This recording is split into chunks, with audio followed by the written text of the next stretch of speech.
Well, Max, look at this. A fantastic location. What is it like living here? It's really nice for me to live here. Just the quality of life, food, training, like it's perfect to go around here. Weather most of the time is good, even though last few weeks, like leading up to the Grand Prix, hasn't been ideal, but normally, yeah, it's pretty good here in the summer. Let's take it back to Baku, particularly the sprint race. You were quite vocal after that race about what you thought. I personally had my own opinions. And there's a tangle there between Geroge Russell and Max Verstappen. I was quite surprised actually that, you know, Max is saying George was taking risks, but I think he was also taking risks, and I think in a day like today, Max has a little bit more to lose than George does. Of course, you always look back, but honestly, when I look back at it, for me, it's still exactly the same thing. You know, these kind of things, they're behind now. I just wanted to question it. Mate, we all have no grip. You all need to leave a little bit of space. Yeah, what's your point? But expect the next time the same, you know? I didn't like his response, which can happen. When you have a conversation with someone and you don't like his response, you also tell him off. Yeah. So that's what happened. Of course, in F1, there are a lot of cameras around, but I'm absolutely fine with George. I've known you for a long time. Racing has been in your life forever. So it does really surprise me when you say you don't want to be in Formula One. Potentially past your current contract, which is 2028, you potentially still don't see yourself staying.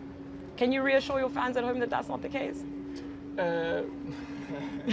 No, well, I love racing. I mean, otherwise I wouldn't be on the simulator at home doing other kinds of stuff. But that's exactly the thing. I also like to do other kinds of racing, not only Formula One. And yeah, I know that I'll be 31 when that's the end of the contract. I like to be competitive. I like to win. But if you can't fully motivate yourself to get to every race, then I think that's the point where you have to question yourself: do you really want to continue? Yeah.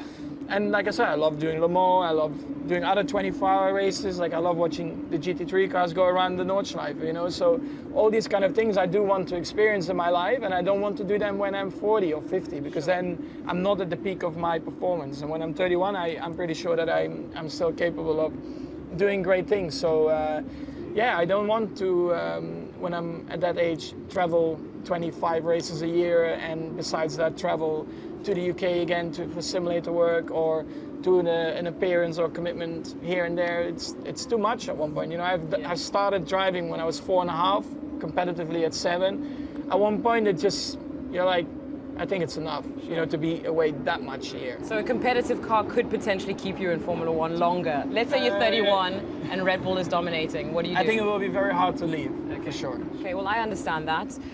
You clearly are very passionate about racing. As you say, this potential change is not necessarily to say you're not going to keep racing. I will continue racing. Just maybe not in F1, but we'll see. Team Red Bull doesn't have a lot of competition from the other teams. So the main competition for you guys right now is internally between you and Checo on track. What is that like at the moment? Yeah, I mean, that's what we always wanted, right? To be the dominant team. But we know that this weekend is, I think, a little bit different. You could already see in Baku, I think, Charles, you know, together with Ferrari, they were very strong over one lap. Checo's having a great start to the year. We've had a lot of street circuits as well. Yes. It's a bit of a different driving style as well you need.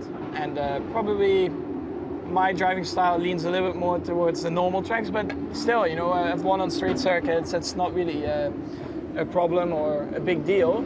Well, you mentioned it, we've had quite a lot of street circuits this season so far, but this really is, I mean, the holy grail, isn't it? This is definitely one you want to win, at least once.